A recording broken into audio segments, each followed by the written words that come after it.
हाँ, हम आज उद्यमिता प्रबंध की जो चौथी यूनिट है उसकी आंसर राइटिंग आज करने वाले हैं। चौथी यूनिट से संबंधित क्या क्या क्वेश्चंस बन सकते हैं और उनके क्या आदर्श उत्तर हो सकते हैं, इस पर हम बात करने वाले हैं। उसमें पहला 2 मार्कर है, नागरिक बोध को परिभाषित कीजिए। है ना, नागरिक बोध क्या है, इसकी परिभाषा आपको बताना है इस क्वेश्चन के अंतर्गत। लेकिन नागरिक बोध से आशय क्या है? किसी देश के नागरिकों में अपने देश, अपने संविधान, अपने समाज, अपनी संस्कृति के प्रति कर्तव्य बोध तथा जागरूकता उत्पन्न करना, उसके प्रति समझ विकसित करना, इसको कहते हैं नागरिक बोध। है ना, नागरिकों में अपने देश, संविधान, समाज एवं संस्कृति के प्रति कर्तव्य बोध तथा जागरूकता एवं समझ का विकास करना, इसको नागरिक बोध कहा जाता है। जैसे देश के कानून को मानना, उसका पालन करना, ट्रैफिक नियमों का पालन करना, ना, स्वच्छता बनाए रखना, समय पर टैक्स भरना, ये सारी चीजें नागरिक बोध के अंतर्गत आती है। तो इसको ऐसे लिखेंगे, किसी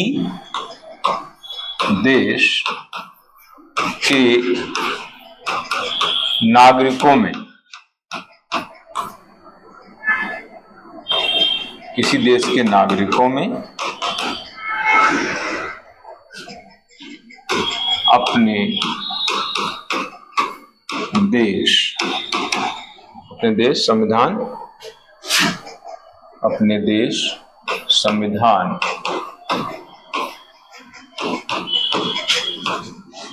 समाज तथा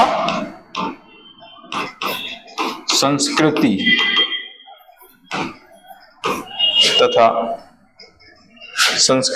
के प्रति कर्तव्य बोध एवं जागरूकता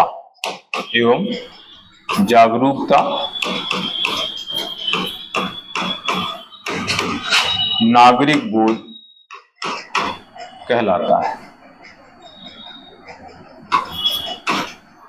नागरिक बोध कहलाता है।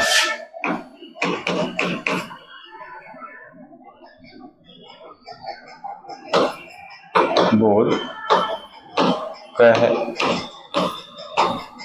कहलाता है, ये है इसका अर्थ।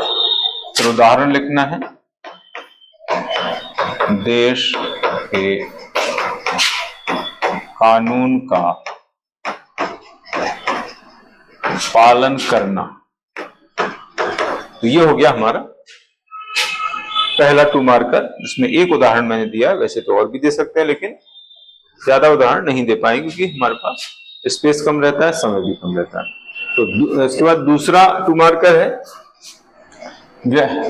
व्यक्तित्व व्यक्ति के सभी गुणों का समूह है। व्यक्तित्व की यह परिभाषा किस विचारक ने दी है ना? तो ये जो परिभाषा है गिलफोर्ड द्वारा दी गई है ना, विचारक का नाम है गिलफोर्ड। तो आपको सिर्फ इतना लिखना है, उक्त परिभाषा गिलफोर्ड द्वारा दी गई है, बस हो गया आंसर। उक्त परिभाषा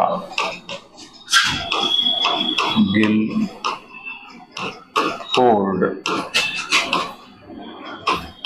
द्वारा दी गई है ना। तो ये हो गया हमारा दूसरा 2 मार्कर, सिंपल सा। अब आता है तीसरा 2 मार्कर, राष्ट्रीय मतदाता दिवस कब, क्यों तथा किस वर्ष मनाया जाता है। किस वर्ष से मनाया जा रहा है, मतलब 3 चीजें हमें बताना है। कब मनाया जा रहा है, तो 25 जनवरी को राष्ट्रीय मतदाता दिवस मनाया जाता है। कब से स्टार्ट हुआ मनाया जाना, तो 2011 से। क्यों मनाया जाता है, तो 25 जनवरी 1950 को भारत निर्वाचन आयोग का गठन किया गया। इसी उपलक्ष्य में 2011 से राष्ट्रीय मतदाता दिवस 25 जनवरी को मनाया जा रहा है। बस इतनी चीजें आपको बताना है। तो पहला आएगा समय, है ना, या तारीख। कौन सी तारीख को मनाते हैं तो ये है 25 जनवरी। 25 जनवरी को जो है मनाते हैं। क्यों मनाते हैं?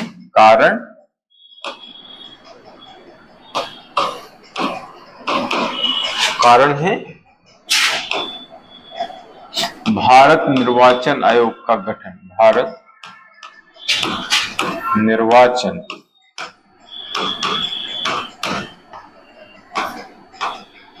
आयोग का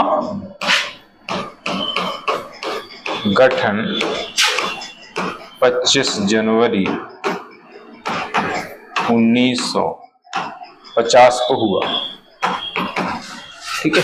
प्रारंभ कब से हुआ मनाया जाना? तो 2011 से इसका प्रारंभ हो गया मनाया जाना। ठीक है। तो ये हो गया हमारा तीसरा 2 मार्कर। इसके बाद आता है नशा मुक्त अभियान को समझाइए। देखिए, नशा मुक्त अभियान जो है ये 15 अगस्त 2020 को स्टार्ट किया गया। सामाजिक न्याय एवं अधिकारिता मंत्रालय जो केंद्र सरकार का है उसने इसको स्टार्ट किया था, है ना। इसका उद्देश्य क्या है? इसका उद्देश्य है किशोरों, युवाओं, महिलाओं, शिक्षण संस्थाओं एवं विभिन्न समुदायों के माध्यम से नशीले पदार्थों के सेवन के विरुद्ध ज्ञान तथा जागरूकता का प्रसार करना या जागरूकता में वृद्धि करना, ये जो है इसका उद्देश्य। ठीक है। तो पहले हमें लिखा है इसका प्रारंभ कब हुआ, तो इसका समय है 15 अगस्त 2020 को ये प्रारंभ हुआ है। 2020 किसने प्रारंभ किया? तो केंद्रीय सामाजिक न्याय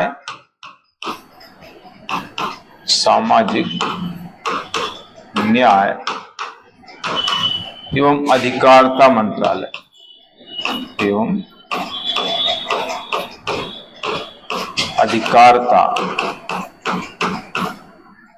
मंत्रालय द्वारा इसको स्टार्ट किया गया। फिर इसका उद्देश्य बताना है।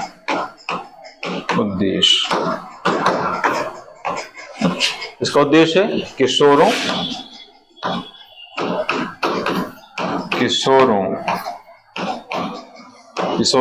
युवाओं, महिलाओं,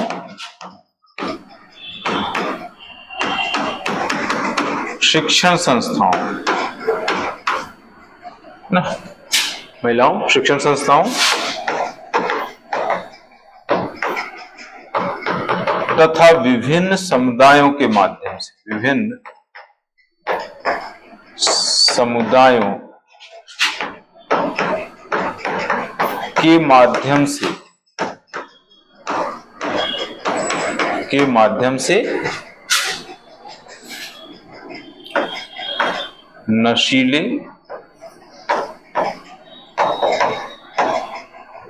पदार्थों के उपयोग, नशीले पदार्थों के उपयोग के विरुद्ध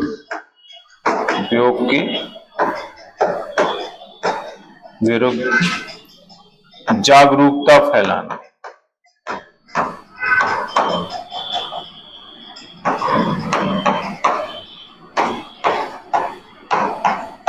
जागरूकता फैलाना ये है इस तरीके से चौथा 2 मार्कर। जागरूकता फैलाना। ठीक है।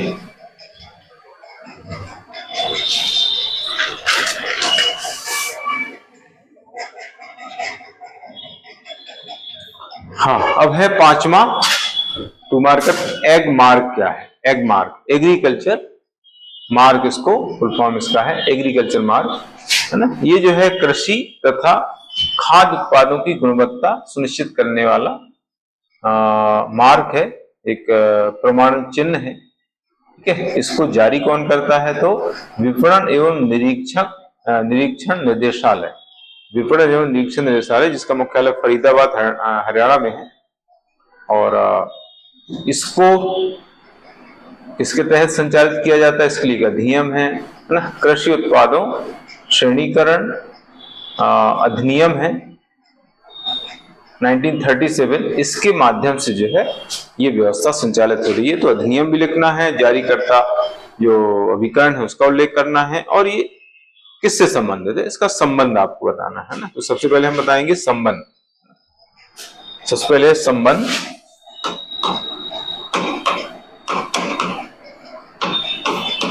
कृषि, या उसको उद्देश्य भी लिख सकते हैं, कृषि तथा खाद्य उत्पादों, कृषि तथा खाद्य उत्पादों की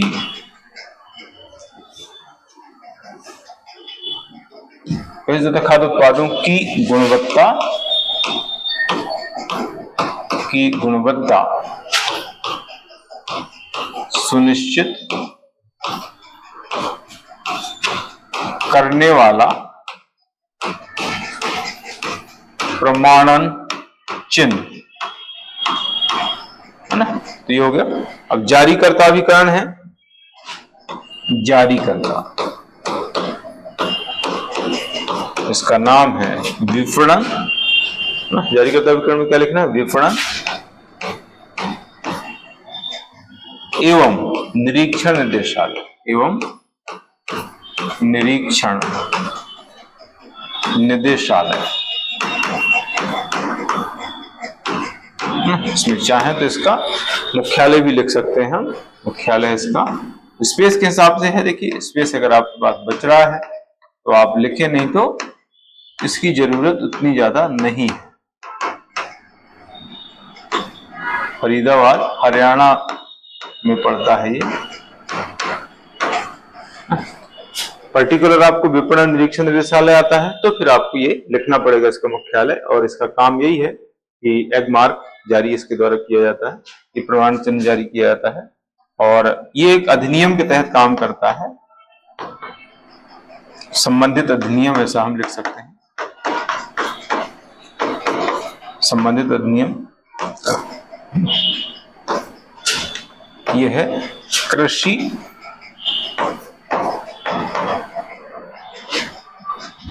उत्पाद श्रेणी, ब्रैकेट में लिखना है श्रेणीकरण एवं मार्किंग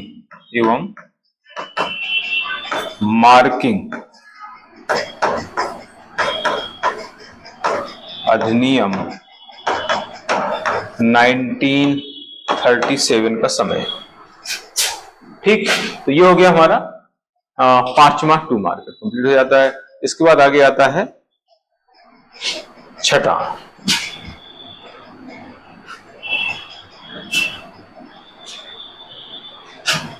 असफलता से क्या समझते हैं? ये 6ठा 2 मार्कर है।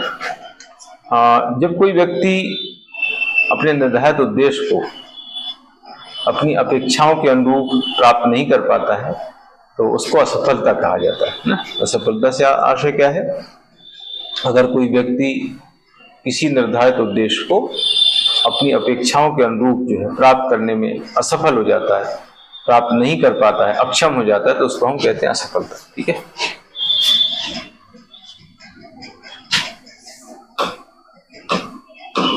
जब कोई व्यक्ति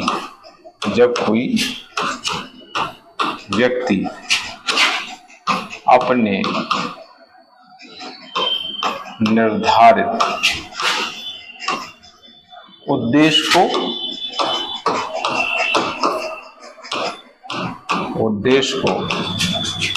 अपेक्षा के अनुरूप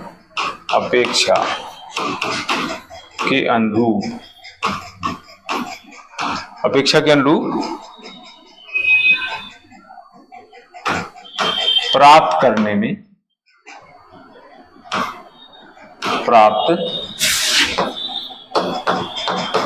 में असमर्थ हो जाता है, असमर्थ हो जाता है तो उसे असफलता कहा जाता है। असफलता कहा जाता है। ठीक है, ये हो गया हमारा छठा 7 मार्कर का क्वेश्चन। अब आगे आता है 1.7, संस्था के प्रति निष्ठा क्यों आवश्यक? संस्था के प्रति निष्ठा आवश्यक क्यों है? संस्था के प्रति निष्ठा होने के पीछे बड़ी वजह यह है कि संस्था के जो लक्ष्य हैं उनको पूरा करने के लिए जो है संस्था के प्रति निष्ठावान जरूरी है। यानी संस्था के प्रति निष्ठा का मतलब होता है संस्था के प्रति जुड़ाव होना, है ना, संस्था के लिए काम करना, संस्था के साथ ईमानदारी से काम करना, है ना। तो संस्था के जो निर्धारित लक्ष्य हैं उनको पूरा करना, संस्था में अनुकूलनशीलता उत्पन्न करना, ना, संस्था की प्रगतिशीलता को बढ़ावा देना, संस्था में कार्यरत जो कार्मिक हैं उनके बीच समन्वय स्थापित करना। तो ये सब कारण हैं इसके। तो आपको 3 पॉइंट इसमें लिखना है ना। तो पहला है संस्था के लक्ष्यों की पूर्ति करना, संस्था के लक्ष्यों की पूर्ति करना, संस्था की प्रगति, संस्था की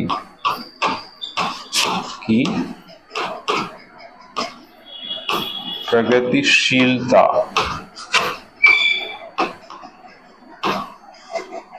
संस्था की प्रगतिशीलता को बढ़ावा देना, प्रगतिशीलता को बढ़ावा देना। इसके बाद आता है संस्था में कार्यरत, संस्था में कार्यरत कार्मिकों के मध्य समन्वय स्थापित करना, के मध्य समन्वय स्थापित करना, समन्वय स्थापित करना, स्थापित करना। ये हो गया हमारा 7वां 7 मार्कर। फिर आता है लास्ट 8वां 7 मार्कर है। ये राष्ट्रीय विधिक सेवा प्राधिकरण क्या कार्य करता है, ये जो है 8वां लास्ट 2 मार्कर सॉरी। राष्ट्रीय विधिक सेवा प्राधिकरण की स्थापना है ये 1995 में हुई। विधिक सेवा प्राधिकरण अधिनियम 1987 है। इसके तहत जो है राष्ट्रीय विधिक सेवा प्राधिकरण की स्थापना 1995 में हुई। और ये मेन काम क्या करता है, राष्ट्रीय स्तर पर लोक अदालतों का आयोजन करता है और इनके माध्यम से सभी को समान निःशुल्क तथा त्वरित न्याय उपलब्ध कराने की व्यवस्था करता है। तो ये आपको जो है इसमें लिखना है। तो सबसे पहले स्थापना हम लिखेंगे, हालांकि स्थापना पूछा नहीं गया है, लेकिन फिर भी लिख देंगे तो अच्छा रहेगा। 9 दिसंबर की अगर डेट आपको याद रहे तो ये लिख सकते हैं 9 दिसंबर 1995, है ना। डेट याद नहीं रहे तो चलेगा, लेकिन ईयर आपको लिखना पड़ेगा। और विधिक सेवा प्राधिकरण अधिनियम है 1987, विधिक सेवा प्राधिकरण अधिनियम 1987 के तहत जो है इसको गठित किया गया है, इसकी स्थापना की गई है। कार्य राष्ट्रीय स्तर पर, कार्य में राष्ट्रीय स्तर पर लोक अदालतों का आयोजन करना, लोक अदालतों का आयोजन करना,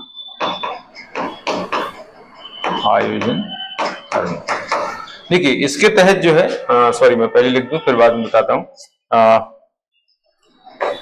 कमजोर वर्गों सहित, कमजोर वर्गों शहर सभी को समान निःशुल्क तथा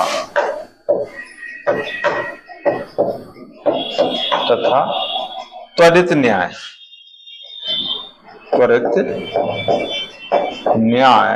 उपलब्ध कराना।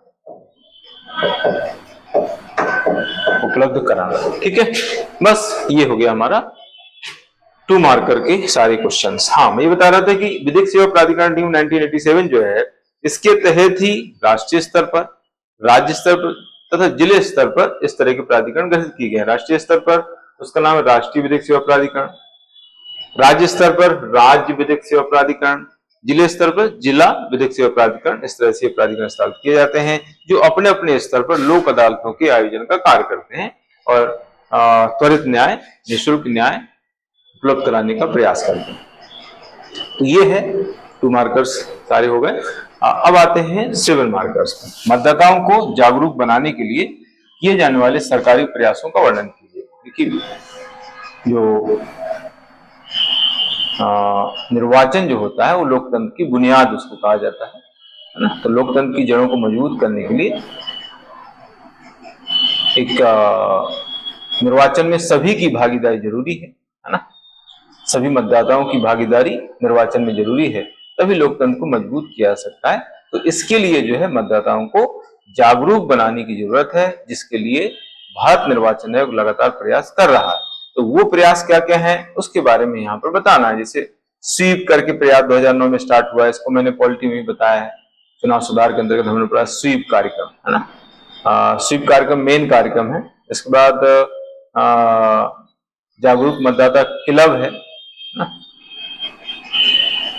इसके बाद आता है राष्ट्रीय मतदाता दिवस, जो मैंने अभी बताया है। सी विजिल ऐप है ना, सी विजिल ऐप है। राष्ट्रीय मतदाता दिवस है। मतदाता जो टोल फ्री नंबर है 1950, है ना। तो ये बहुत सारे ऐसे प्रयास सरकार द्वारा, भारत निर्वाचन आयोग द्वारा किए जा रहे हैं, जिसके जरिए जो है मतदाता को जागरूक बनाया जा रहा है और इससे मतदान का परसेंटेज लगातार बढ़ रहा है। ये इंपॉर्टेंट बात इसके अंतर्गत आपको बतानी है। ठीक है, लोकतंत्र की जड़ों को मजबूत बनाने के लिए, लोकतंत्र की जड़ों को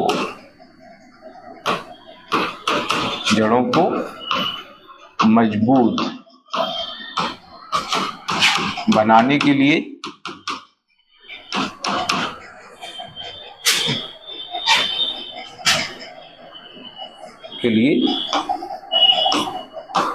मतदान प्रतिशत बढ़ाने के उद्देश्य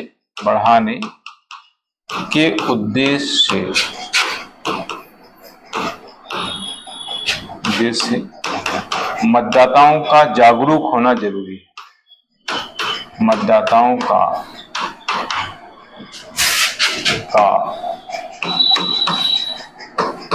जागरूक होना आवश्यक है, जिसके लिए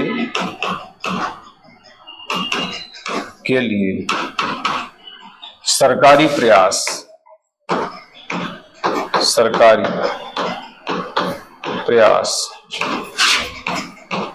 किए जा रहे हैं। ठीक है, इस तरह से आपको ये पहला पैरा लिखना है। अब क्या क्या प्रयास हो रहे हैं उनका जिक्र यहां पर करना है हमें। प्रयास, इसमें आता है स्वीप, SVEEP,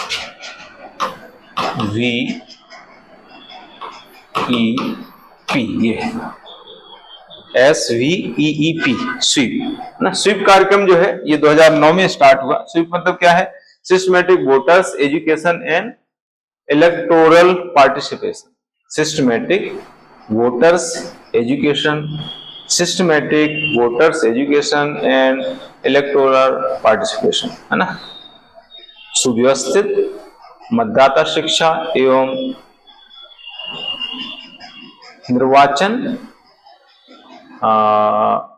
भागीदारी, है ना। तो इस तरह से आपको इसको लिखना, हालांकि हिंदी में लिखने की जरूरत नहीं, इंग्लिश में लिखेंगे।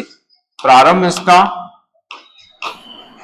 2009 में हुआ, 2009 में इसको प्रारंभ किया गया था भारत निर्वाचन आयोग द्वारा, है ना। जिसमें क्या है, मतदाता को शिक्षित करके, उसको जागरूक बना के मतदान प्रतिशत बढ़ाने का इसमें उद्देश्य डिसाइड किया गया है। तो आपको यहाँ पर लिखना है, मतदाता को शिक्षित करके और उसको जागरूक बना करके मतदान प्रतिशत को बढ़ाने के लिए जो है इसको कार्यक्रम को स्टार्ट किया गया, इसका उद्देश्य। ठीक है, पहला हो गया। दूसरा आता है इसमें निर्वाचन साक्षरता क्लब। निर्वाचन साक्षरता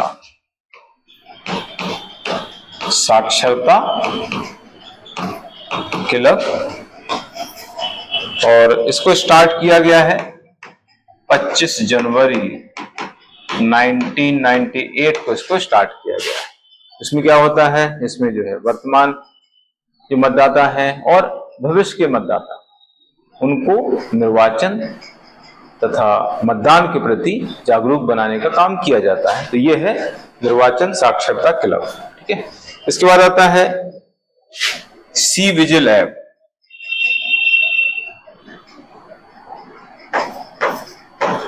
सी vigil app, citizen vigilance app इसका फुल फॉर्म है। इसका फुल फॉर्म है सिटीजन विजिलेंस ऐप ना। और इसको 2018 में स्टार्ट किया गया, इसका समय है 2018 ना। 2019 में जो चुनाव हुए थे उसके ठीक पहले इसको ऐप को लॉन्च किया गया भारत निर्वाचन आयोग द्वारा। सिटीजन विजिलेंस ऐप, यानी सिटीजन को जागरूक बनाने के लिए ऐप लॉन्च हुआ है। चुनाव के दौरान जो आचार संहिता का उल्लंघन होता है उसके संबंध में शिकायत दर्ज कराने के लिए ये ऐप चल रहा है। बहुत सक्सेस है। चुनाव के दौरान जो है चुनाव आचार संहिता का जो उल्लंघन करते हैं राजनीतिक दल, जो उम्मीदवार हैं, तो उनकी शिकायत जनता जो है इस ऐप के माध्यम से कर सकती है और इसमें फोटो भी अपलोड कर सकती है। ठीक है, तो ये है। इसके बाद आता है मतदाता हेल्पलाइन नंबर। अगला है मतदाता हेल्पलाइन नंबर। मतदाता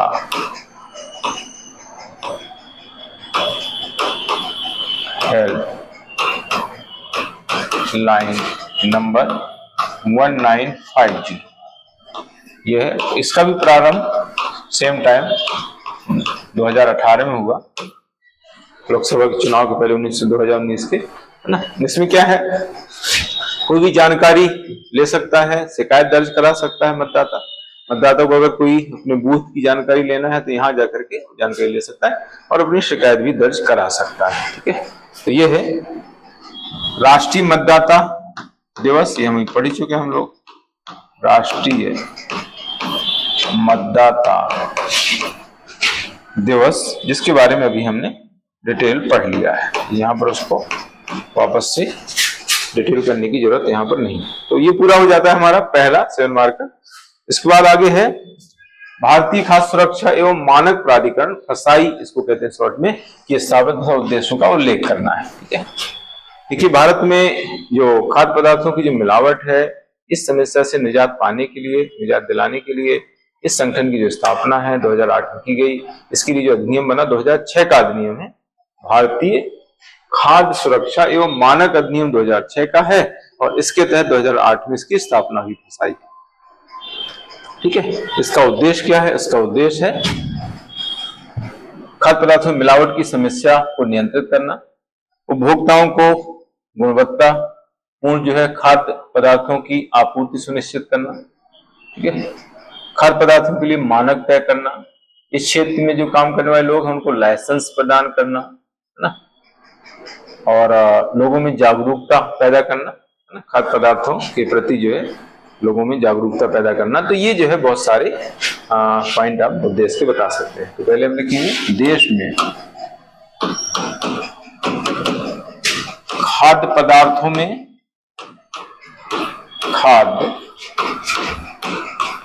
में मिलावट की समस्या, मिलावट की समस्या से निजात पाने के लिए, से निजात पाने के लिए फसाई की स्थापना 2008 में भारतीय खाद्य सुरक्षा एवं मानक अधिनियम 2006 के तहत की गई। एवं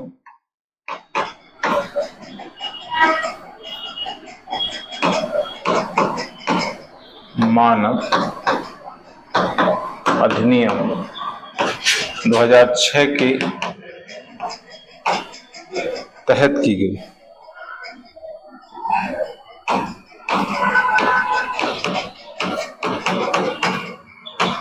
ये ठीक है। मुख्यालय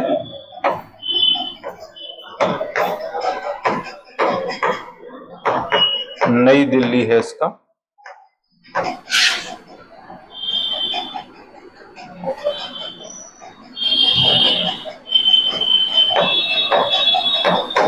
और फिर इसके उद्देश्य बताना है ना। ये हो गया हमारा पहला पैरा, उद्देश्य। इसके बाद है, हाँ, इसका उद्देश्य लिखना है। 5-6 पॉइंट इसमें उद्देश्य के।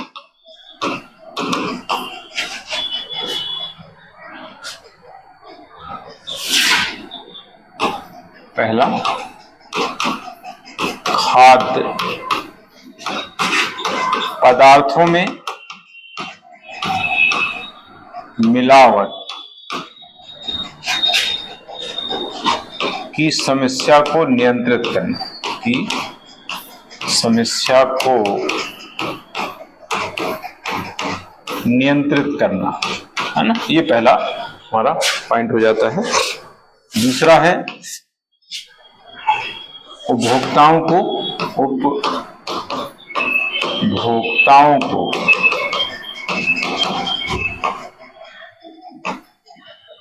गुणवत्ता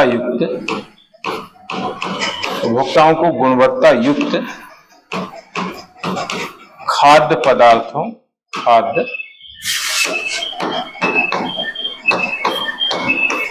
पदार्थों की उपलब्धता सुनिश्चित करना, की उपलब्धता सुनिश्चित करना ना। ये हो गया दूसरा पॉइंट। तीसरा है खाद्य पदार्थों के मानक निश्चित करना, खाद्य पदार्थों के मानक निश्चित करना, मानक निश्चित करना। ठीक है। अगला है खाद्य संबंधी, चौथा पॉइंट होगा। हाँ, चौथा पॉइंट है ये। चौथा, खाद्य पदार्थों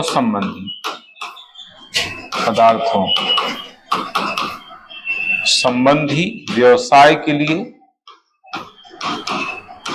के लिए लाइसेंस प्रदान करना, के लिए लाइसेंस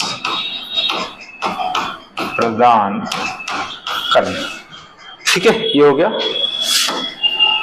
इसके बाद आता है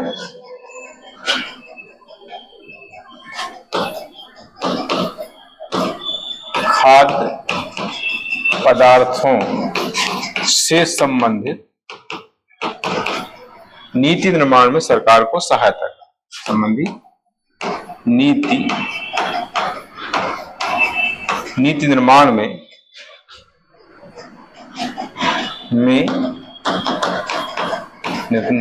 में सरकार को सहायता करना, नीति निर्माण में सरकार को सहायता करना। ये हो गया। छठा पॉइंट, भोजन तथा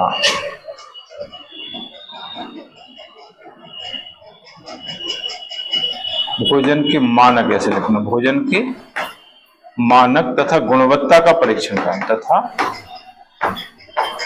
गुणवत्ता का परीक्षण करना।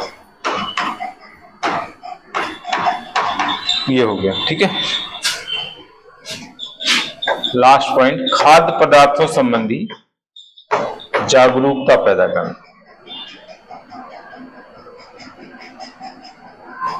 खाद्य पदार्थों संबंधी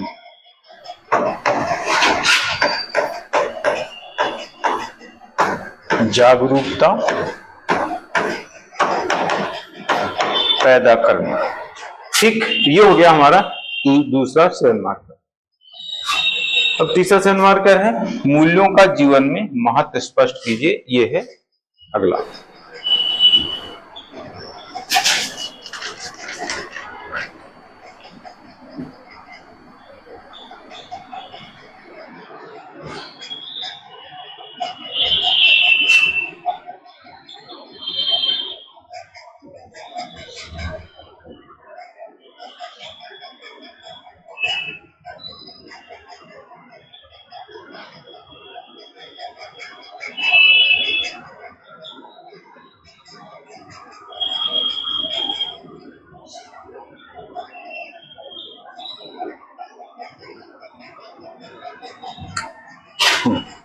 मूल्यों का जीवन में महत्व स्पष्ट कीजिए, अगला है। देखिए, मूल क्या होते हैं? मूल जो है मानव को मानवता से और समाज को सभ्यता से जोड़ने वाले पुल की तरह होते हैं, जिनका हमारे जीवन में बहुत ज्यादा महत्व होता है। ठीक है, मूल मतलब अच्छी बात है, जो हम काम कर रहे हैं उसमें अच्छाई होना, है ना, अच्छा व्यवहार करना, है ना, अच्छा बोलना, है ना, किसी से कोई अपशब्द नहीं कहना, ये हमारे मूल होते हैं ना। तो मूल जो है मानव को मानवता से और समाज को सभ्यता से जोड़ने के पुल की तरह होता है, जिसका हमारे जीवन में विशेष महत्व होता है। महत्व क्या है? तो ये जो है हमारे जीवन को व्यवस्थित करता है, नियमित करता है, संयमित करता है, उसको सुख प्रदान करता है, समाज तथा मानवीय व्यवहार को नियंत्रित करता है, व्यक्ति को संस्कारशील बनाता है, जीवन के लक्ष्यों को जो है प्राप्त करने में मदद करता है, जो भी जीवन में संघर्ष है, कुंठा है, अवसाद है, उसको दूर करने का मार्ग प्रशस्त करता है। तो ये इस तरह से बहुत सारे पॉइंट इसमें हम बता सकते हैं। तो हम पहले लिखेंगे, मूल मानव को मानवता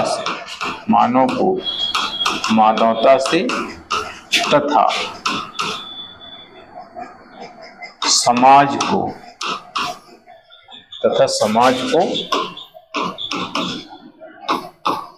सभ्यता से जोड़ने के पुल की तरह, सभ्यता से जोड़ने वाले पुल की तरह, जोड़ने वाले पुल की तरह है, पुल की तरह है, जिसका मानव जीवन में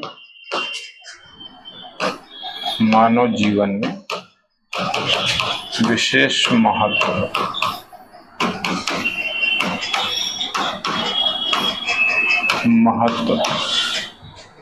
ये।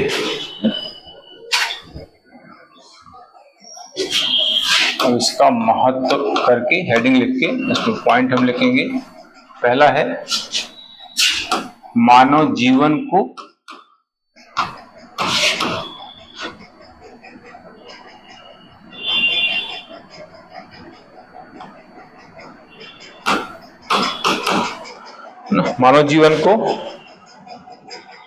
नियमित, संयमित तथा व्यवस्थित करना, संयमित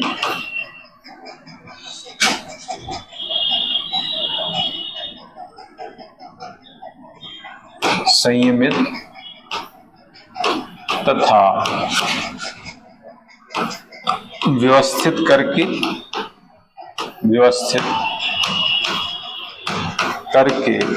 उसे सुखद बनाना, उसे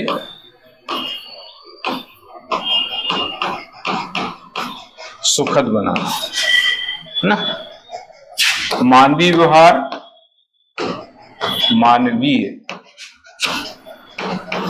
व्यवहार तथा समाज को नियंत्रित करना ना। मूल्यों के माध्यम से व्यक्ति अपना व्यवहार नियंत्रित रखता है, ठीक है। जीवन के लक्ष्य को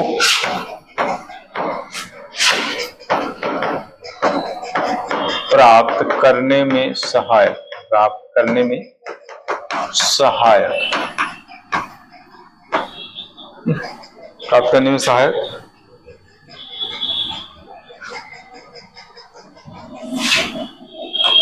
जीवन में संघर्ष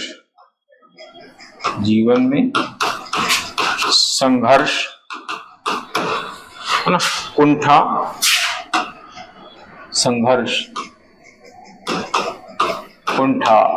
तनाव आदि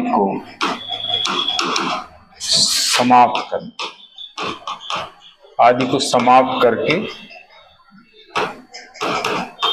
शांति का मार्ग प्रशस्त करना, ठीक है। व्यक्ति को संस्कारशील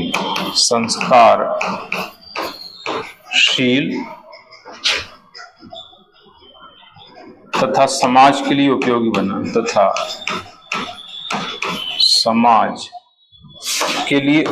बनाना,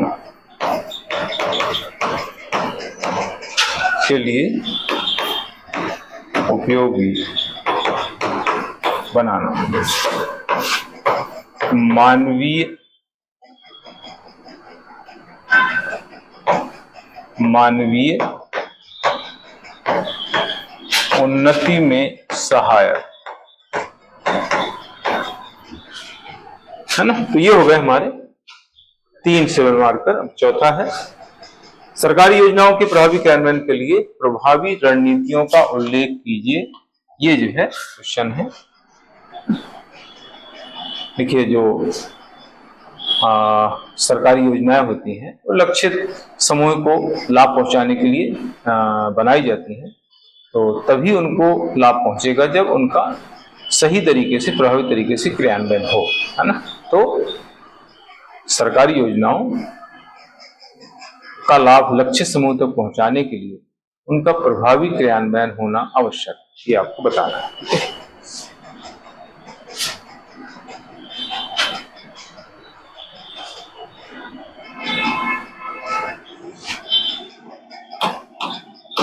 सरकारी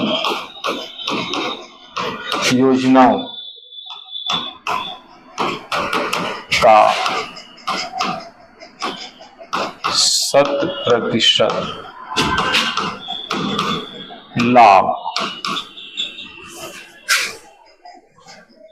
संबंधित वर्ग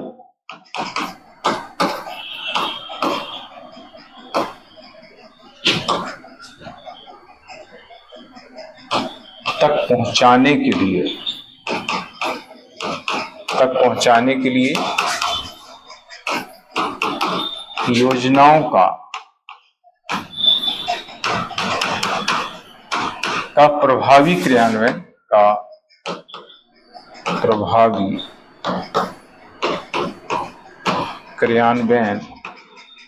अत्यंत आवश्यक है। इस तरह से आपको बताना है। अब पहला तरह हो गया। इसके बाद रणनीतियां बताना है। रणनीतियां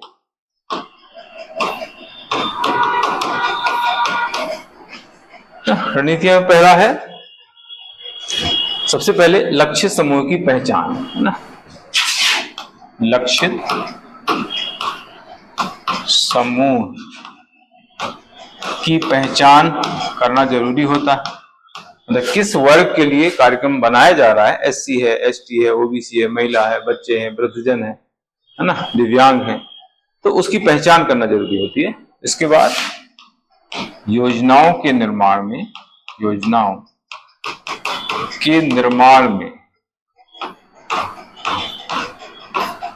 में लक्ष्य समूह को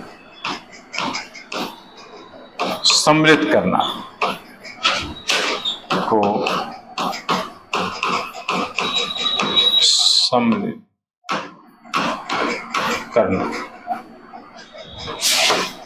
वित्तीय आवंटन इसके बाद आता है। वित्तीय आवंटन मतलब है कि जो कार्यक्रम तैयार किया गया है उसके क्रियान्वयन के लिए धन की व्यवस्था करना, धन वितरित करना। इसके बाद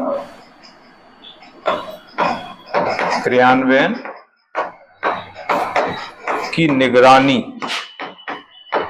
यानी मॉनिटरिंग तथा मूल्यांकन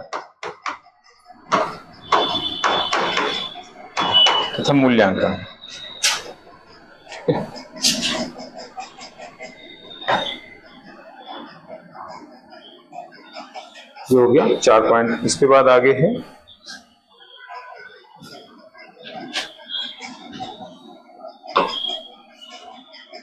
योजनाओं के क्रियान्वयन में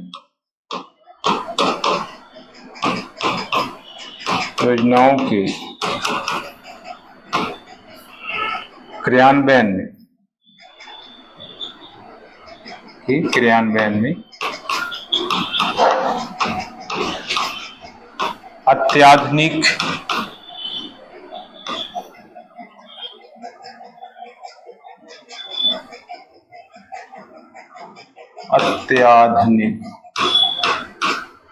सूचना प्रौद्योगिकी का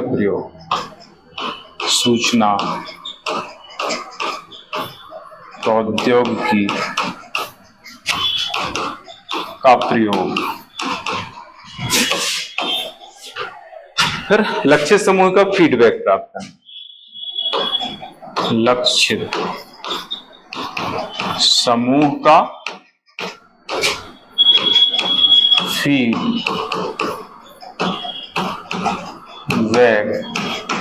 प्राप्त करना।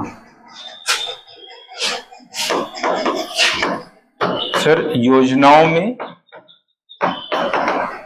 समय एवं परिस्थिति के अनुरूप परिवर्तन लाना, योजनाओं में समय एवं परिस्थितियों के अनुरूप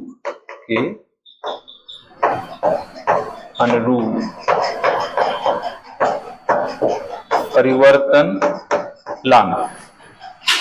ठीक, तो ये हो गए हमारे चारों 7 मार्कर। इसके बाद आते हैं 10 मार्कर।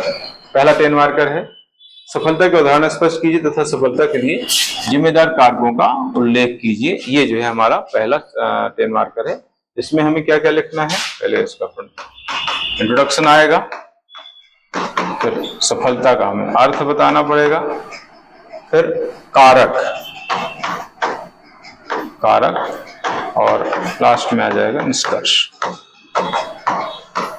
ये है इसका फॉर्मेट ना। ये सफलता क्या है, हर व्यक्ति के जीवन का एक अनिवार्य पहलू होता है जो उसके सकारात्मक प्रयासों का परिणाम होता है। यह व्यक्ति में आत्मविश्वास में वृद्धि तथा व्यक्तित्व विकास में सहायक होता है या उसमें महत्वपूर्ण भूमिका निभाता है। तो ये पहला पैरा आपको बताना है। ठीक है, सफलता है क्या, जो भी निर्धारित उद्देश्य किया गया है उस निर्धारित उद्देश्य की उसके अपेक्षा के अनुरूप प्राप्ति, उसको कहा जाता है सफलता, है ना। जो भी उसने लक्ष्य तय किया है उस लक्ष्य को जो है उसके अपेक्षा के अनुरूप वो प्राप्त कर लेता है तो उसको कह देते हैं सफलता। ठीक है, तो ये है इस तरह से इसके कारक बताना है। सफलता किसी व्यक्ति के जीवन का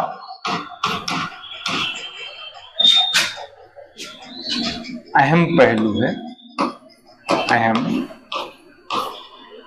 पहलू है जो उसके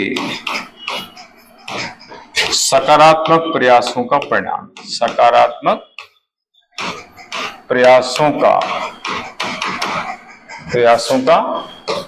परिणाम है। ठीक है, परिणाम है। यह व्यक्ति में आत्मविश्वास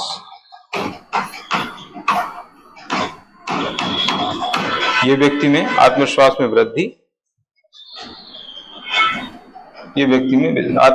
वृद्धि तथा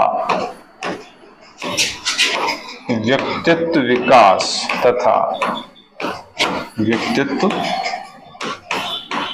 विकास की कुंजी है ना। तो ये इस तरीके से इसका पहला पैरा हो गया। फिर इसका अर्थ बताना।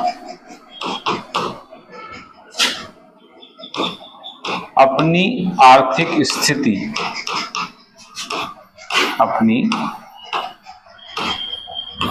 स्थिति तथा मस्तिष्क की सोच के आधार पर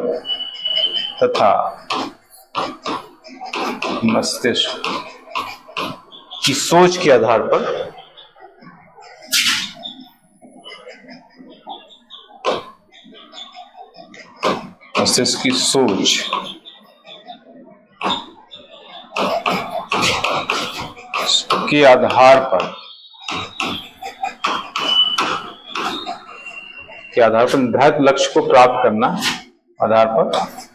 निर्धारित लक्ष्य को प्राप्त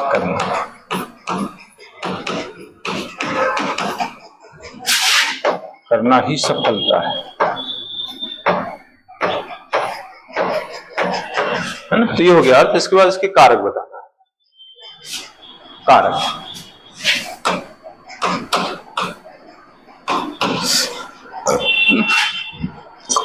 कारक में सबसे पहला तो आशावादी दृष्टिकोण होना चाहिए। हमें जो है उम्मीद होना चाहिए कि उम्मीद पर दुनिया कायम है ना। किसी व्यक्ति को उम्मीद कभी नहीं छोड़ना चाहिए, है ना। तो अगर व्यक्ति उम्मीद कर रहा है कि मुझे सफलता मिलेगी तो मिलती है, उस हिसाब से वो प्रयास करता है ना। तो आशावादी दृष्टिकोण उसमें होना जरूरी है, यानी उम्मीद उसको बनी रहनी चाहिए। आशावादी दृष्टिकोण।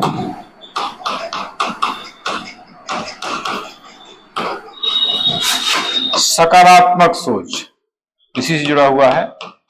सकारात्मक सोच, व्यापक दृष्टिकोण ना। उसकी सोच कैसी होनी चाहिए? सकारात्मक, मतलब पॉजिटिव सोचे कि नहीं मुझे सफलता मिलेगी। नकारात्मक सोचेगा तो काम नहीं करेगा, फिर उसको सफलता नहीं मिलेगी। व्यापक दृष्टिकोण, ब्रॉड सोचना। ब्रॉड सोचने का मतलब है कि एक आध बार अगर सफलता नहीं मिली है तो उसको जो है माइंड नहीं करना, लगातार प्रयास करते रहना। कुशल संचार,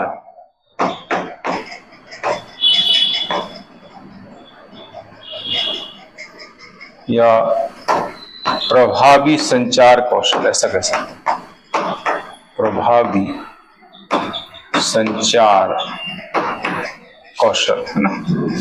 प्रभावी संचार कौशल हो गया। साहस है ना, साहस है, धैर्य है,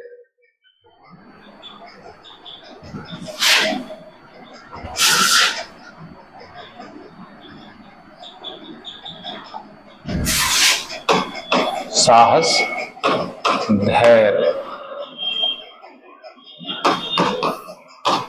दूरदर्शी सोच,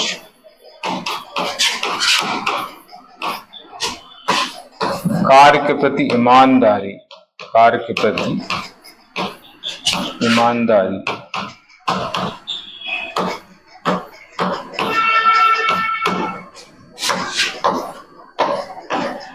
नवाचार तथा सृजनशीलता ना, ये हो गया।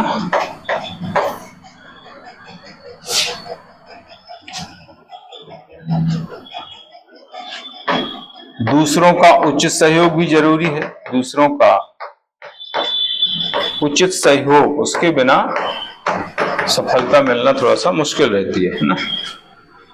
दूसरों का उचित सहयोग,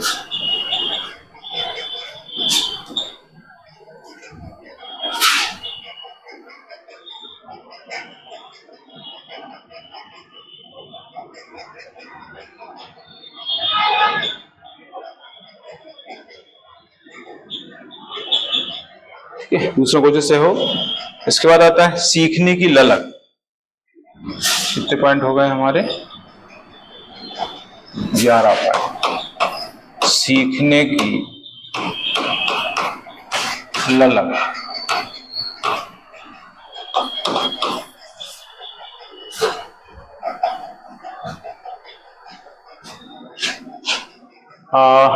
स्मार्ट लक्ष्य, लक्ष्य कैसा होना चाहिए? स्मार्ट लक्ष्य है ना। स्मार्ट लक्ष्य मतलब इसमें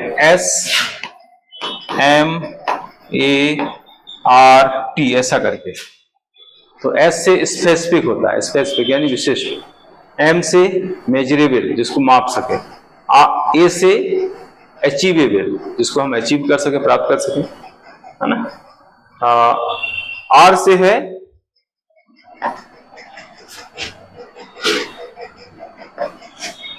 रिलायबल जिस पर विश्वास कर सके, और T से है टाइम बॉन्ड, T मतलब टाइम बॉन्ड, ठीक है।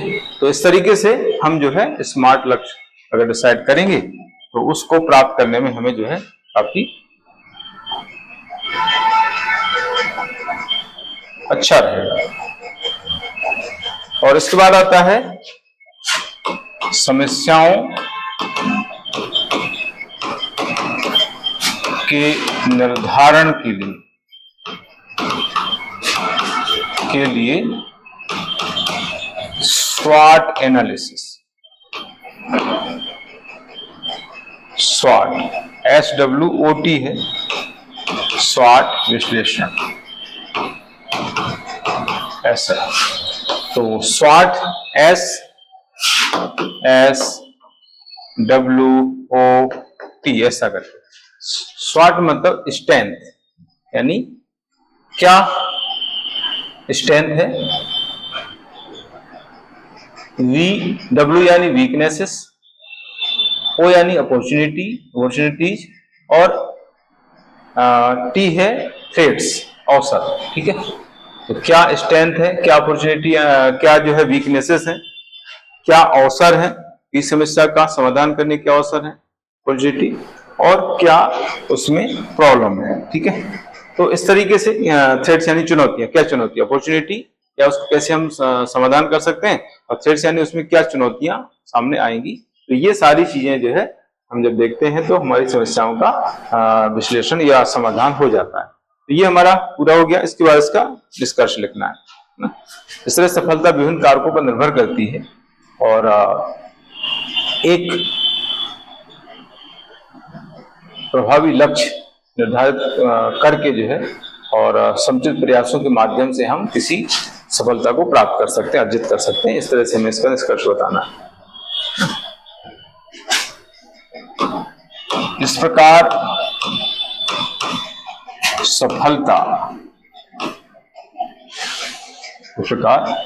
किसी कार्य में सफलता, किसी कार्य में सफलता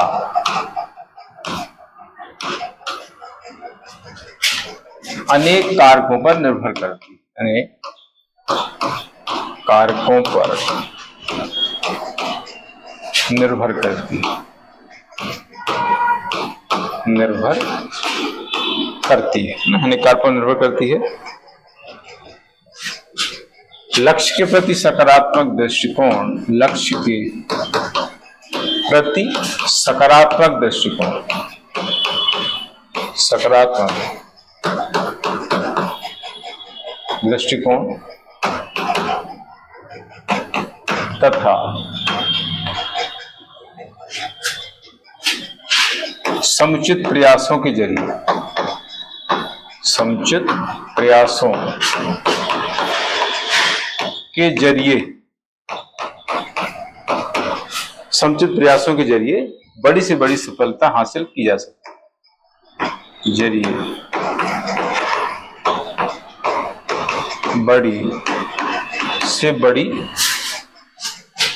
सफलता हासिल हो सकती है, सफलता हासिल हो सकती है। इस तरीके से आपको जो है इसका निष्कर्ष लिखना। ये पूरा हो गया। दूसरा 10 मार्कर्स है ये। यातायात प्रबंधन क्या है, इस दिशा में किए जाने वाले सरकारी प्रयासों का उल्लेख कीजिए, समीक्षा कीजिए। यातायात प्रबंधन क्या है, एक नई अवधारणा है। यातायात को सुव्यवस्थित करने से संबंधित एक नई अवधारणा है, जो यानी जिसका उदय यातायात से होने वाली दुर्घटनाओं के कारण जान माल की क्षति होती है, उससे जनता की सुरक्षा के कारण जो है इसका उदय हुआ है ना। यातायात प्रबंधन यातायात को सुव्यवस्थित करने संबंधी एक नई अवधारणा है, जिसका उदय यातायात में दुर्घटनाओं से होने वाली जान माल की क्षति से लोगों को सुरक्षा प्रदान करने के लिए इसका उदय माना जाता है। यातायात प्रबंधन है क्या? यातायात प्रबंधन एक ऐसा प्रबंधन है जिसमें जल है, वायु है, स्थल है ना। इसमें होने वाले परिवहन को सुव्यवस्थित करना, अनुकूलित करना, नियोजित करना, जिससे जो है परिवहन सुविधाजनक हो सके, उसको कहते हैं यातायात प्रबंधन। इसमें बहुत सारे सरकारी प्रयास किए जा रहे हैं, उनके बारे में हमें पढ़ना है।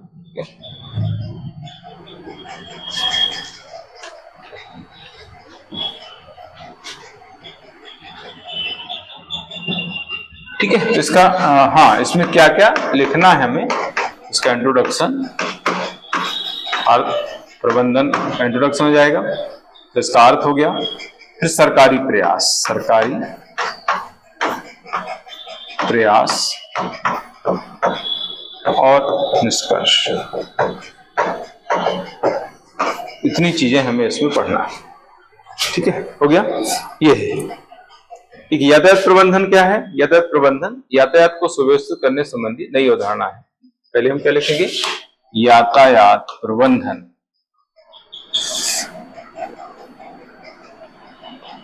यातायात प्रबंधन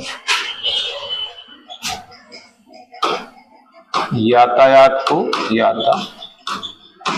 को सुव्यवस्थित, यातायात को सुव्यवस्थित करने संबंधी नई अवधारणा है, नई अवधारणा है जिसका उदय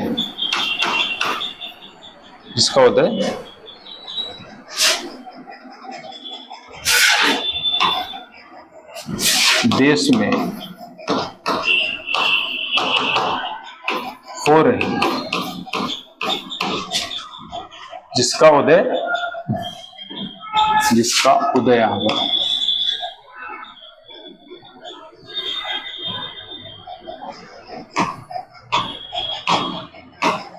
जिसका उदय देश में हो रही यातायात संबंधी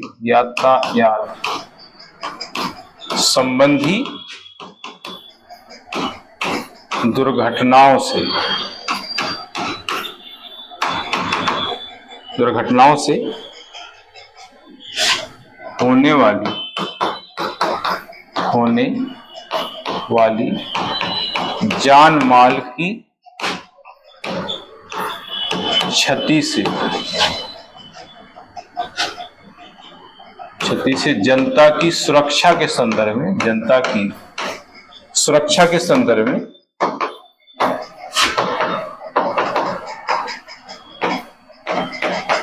हुआ है। ठीक है, तो ये हो गया पहला पैरा।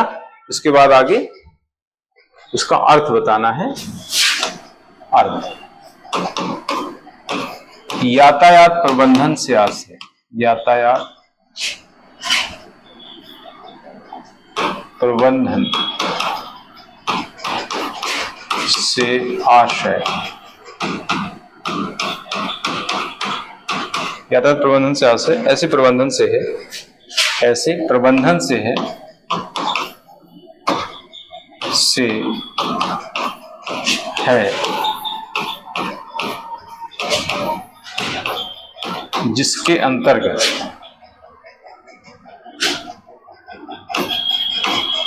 जल, वायु तथा थल परिवहन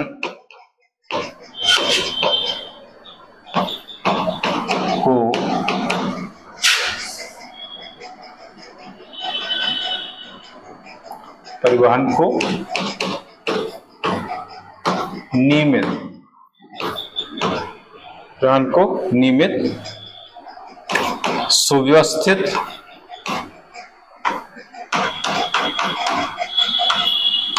सुरक्षित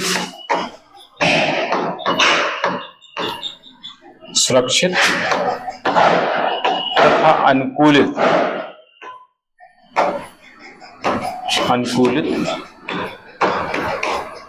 किया जाता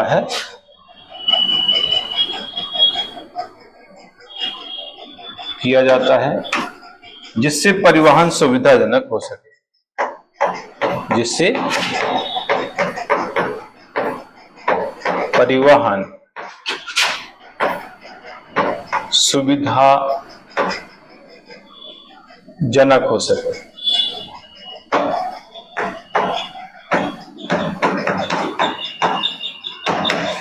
ये अर्थ हो गया। अब इसमें सरकारी प्रयास बताना है। सरकारी प्रयास,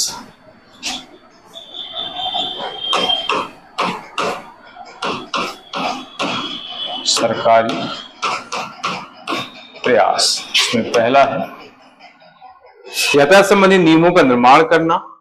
सबसे पहले आता है यातायात संबंधी नियमों का निर्माण करना ना। और ये निर्माण कैसे होता है? मोटरयान अधिनियम ना, मोटरयान अधिनियम 1988 है और केंद्रीय मोटरयान नियमावली 1989। तो इसके तहत जो है ये निर्माण किया गया है। मोटर यान अधिनियम, इसका समय है 1988 ना। दूसरा है केंद्रीय मोटरयान नियमावली, केंद्रीय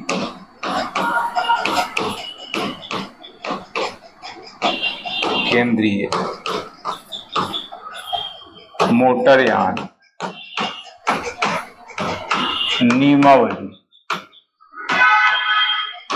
इसका समय है 1989 है ना। इन दोनों के तहत नियम बनाए गए हैं है ना। जैसे टू व्हीलर वाले, उनको हेलमेट लगाना है, उसके लिए नहीं लगाएगा तो जुर्माना इसमें लिखा हुआ है। अभी जुर्माना में वृद्धि कर दी गई है ना, जुर्माना बढ़ा दिया गया, बीच में भी संशोधन हुआ था है ना। सीट बेल्ट लगाना जरूरी है फोर व्हीलर जो चला रहा है ना। सिग्नल अगर तोड़ता है तो उसको जो है सजा, जुर्माना लगता है। ठीक है, इंश्योरेंस नहीं कराया है तो उसमें जुर्माना, सब इसमें लिखा हुआ है। ठीक है, उसके पास रजिस्ट्रेशन नहीं है, आरसी नहीं है, उसको जुर्माना लगेगा। ठीक है, तो ये सारी चीजें इसमें बताई गई हैं। तो ये है पहला, यातायात संबंधी नियमों का निर्माण करना। दूसरा आता है ट्रैफिक सिग्नल। ट्रैफिक सिग्नल बनाए गए हैं, ट्रैफिक सिग्नल ना। आजकल ऑटोमेटिक ट्रैफिक सिग्नल हो गए हैं, पहले ट्रैफिक पुलिस रहते थे, अब आजकल नहीं रहते हैं, अपने आप जो है सिस्टम स्टार्ट हो जाता है ना। 3 लाइट रहती हैं, रेड लाइट होती है, इसमें रुकना रहता है, येलो लाइट रहती है जिसमें जाने के लिए तैयार रहना है ना। येलो लाइट मतलब जाने के लिए तैयार, और ग्रीन सिग्नल जो होता है उसमें जो है जाना रहता है। तो ऐसे 3 लाइट इसमें रहती हैं। इसके बाद आता है सड़क संकेतक। सड़क संकेतक, सड़क संकेतक। सड़क में संकेत बने रहते हैं, जैसे आगे पुल आने वाला है तो उसमें पुल बना रहेगा, मोड़ रहता है तो तीखा मोड़ उसमें बना रहता है, स्कूल आगे है तो स्कूल बना रहेगा, रेलवे लाइन है तो रेलवे लाइन जो है उसमें बनी रहती है। तो इससे पता चल जाता है कि आगे क्या है ना। उनके संकेत बने रहते हैं, उससे जो है अंदाजा लग जाता है कि आगे क्या आने वाला है। इसके बाद आता है प्रदूषण नियंत्रण प्रमाण पत्र अनिवार्य होना। प्रदूषण नियंत्रण प्रमाण पत्र अनिवार्य होना कौन सा पॉइंट है? ये चौथा पॉइंट है, प्रदूषण नियंत्रण प्रमाण पत्र अनिवार्य होना। प्रदूषण नियंत्रण प्रमाण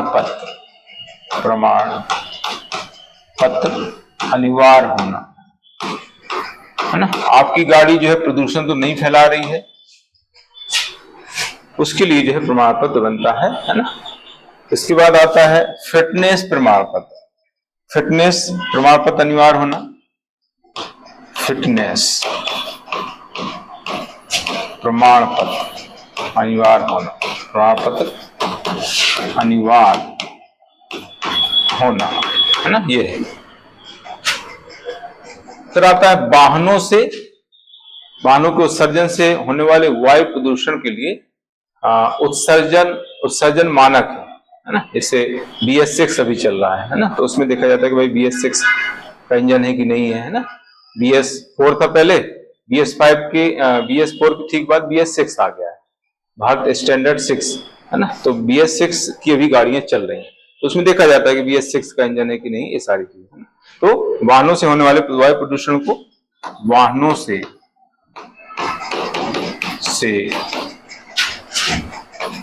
होने वाले वायु प्रदूषण को नियंत्रित करने के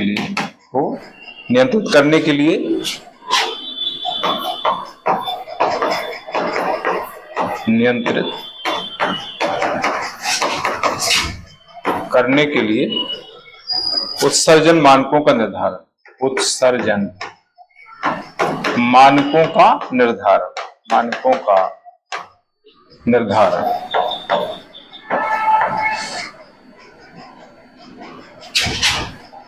का निर्धारण। ये है BS6, भारत स्टैंडर्ड 6 जो है अभी चल रहे हैं, इसके इंजन चल रहे हैं। EV का प्रचलन बढ़ गया है, इलेक्ट्रिकल व्हीकल 7वां पॉइंट।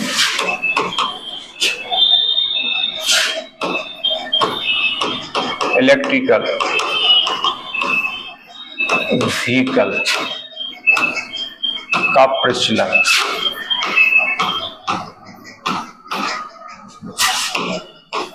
है ना, इनका प्रचलन चल रहा है। हाईवे तथा एक्सप्रेस वे का निर्माण। हाईवे तथा एक्सप्रेस वे का निर्माण किया जा रहा है। स्पीड बढ़ाने के लिए यहाँ पर ज्यादा स्पीड से गाड़ी चला सकते हैं, जिससे जो है जो आने जाने का खर्च है, समय है, वो कम हो जाता है ना। इसके बाद फ्लाईओवर तथा ओवरब्रिज का निर्माण। फ्लाईओवर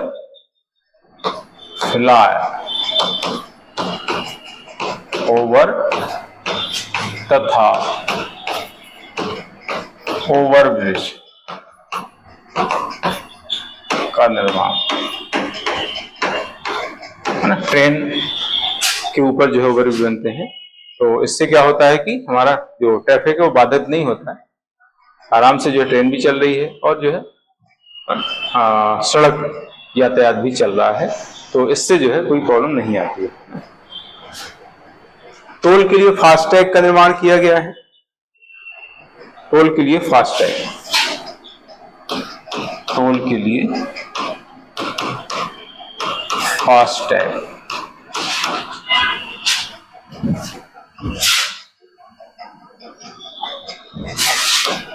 है ना। अब ज्यादा रुकना नहीं पड़ता, लाइन में नहीं लगना पड़ता है। फास्टैग जो है आपकी गाड़ी में लगा है तो ऑटोमेटिकली जो है उसको करके और उतने पैसे कट जाते हैं। लेकिन इससे और अभी आधुनिक तकनीक आने वाली है। फास्टैग के स्थान पर सैटेलाइट बेस्ड टोल सिस्टम आ गया है, अभी आने वाला है। हालांकि अभी इसकी स्टार्टिंग होने वाली है, अभी हुई नहीं है। तो ये है फास्टैग के स्थान पर satellite based toll system.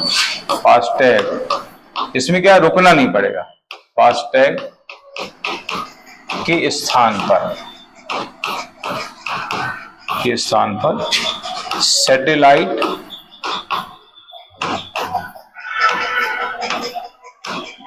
Based toll system.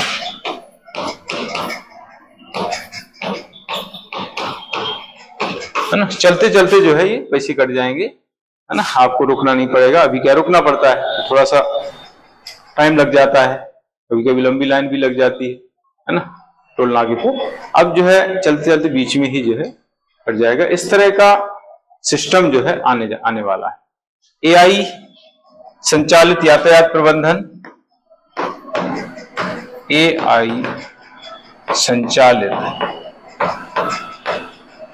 यातायात प्रबंधन भी स्टार्ट हो गया है। यातायात प्रबंधन, और पहला देश है, पहला राज्य, भारत का पहला राज्य है सिक्किम, जहां पर ये स्टार्ट हो गया है। देश का पहला राज्य सिक्किम में एआई बेस्ड जो है यातायात प्रबंधन किया जा रहा है। ठीक है, तो ये इस तरीके से इसके सरकारी प्रयास। और अभी जो है मध्य प्रदेश सरकार भी एक सड़क यातायात को जो है मैनेज करने के लिए, उसका प्रबंधन करने के लिए एक अधिनियम ला रही है। तो उसका उल्लेख अभी यहाँ पर मैंने नहीं किया है, हल्का से इसमें हिंट कर सकते हैं। आगामी जो एग्जाम है उसमें मध्य प्रदेश सरकार का जो अधिनियम है सड़क यातायात को प्रबंधित करने के लिए, तो उसका उल्लेख हम कर सकते हैं। लास्ट है, मध्य प्रदेश में जिस तरीके से भारत में जिस तरह की जनसंख्या में तीव्र वृद्धि हो रही है, उसके कारण से ट्रैफिक बढ़ रहा है। तो सरकार के लिए इसको नियंत्रित करना, यातायात प्रबंधन जो है एक चुनौतीपूर्ण कार्य हो गया है। इसको प्रभावी बनाने के लिए, यातायात प्रबंधन सही ढंग से संचालित करने के लिए अत्याधुनिक तकनीक की जरूरत है। जनता के सहयोग की सबसे ज्यादा जरूरत है। जनता अगर सपोर्ट नहीं करेगी तो कुछ नहीं होगा, है ना। और सरकार की इच्छा शक्ति की जरूरत है ना। अत्याधुनिक तकनीक, जनता का सहयोग, जनता की जागरूकता और राजनीतिक इच्छा शक्ति से ही जो है यातायात प्रबंधन सही ढंग से हो सकता है ना। इस क्या लिखें हम, इस प्रकार भारत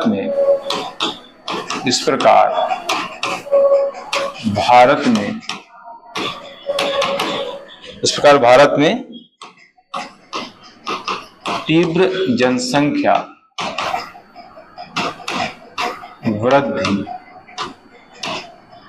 वृद्धि के कारण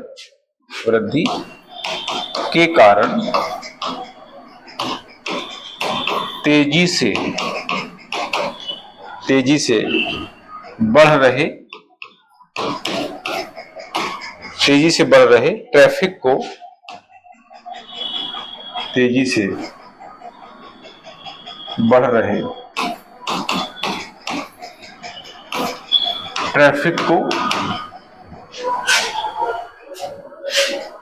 नियंत्रित कर प्रभावी यातायात प्रबंधन यातायात प्रबंधन सरकार के समक्ष एक चुनौती। यातायात प्रबंधन करना सरकार के समक्ष एक बड़ी चुनौती है, एक बड़ी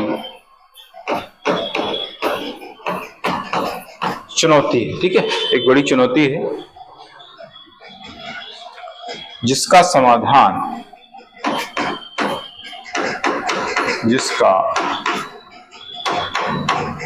समाधान अत्याधुनिक तकनीकी प्रयोग, अत्याधुनिक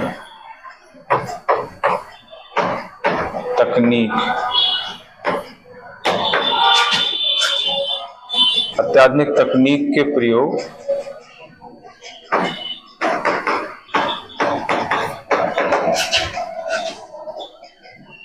जन सहयोग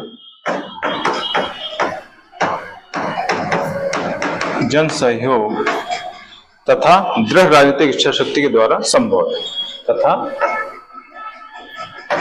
दृढ़ राजनीतिक इच्छा शक्ति के द्वारा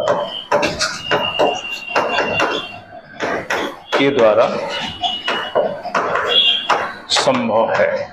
ठीक है, तो इस तरीके से पूरा हो जाता है आज का सेशन और आपका पूरा सिलेबस भी कंप्लीट ऐसे हो जाता है।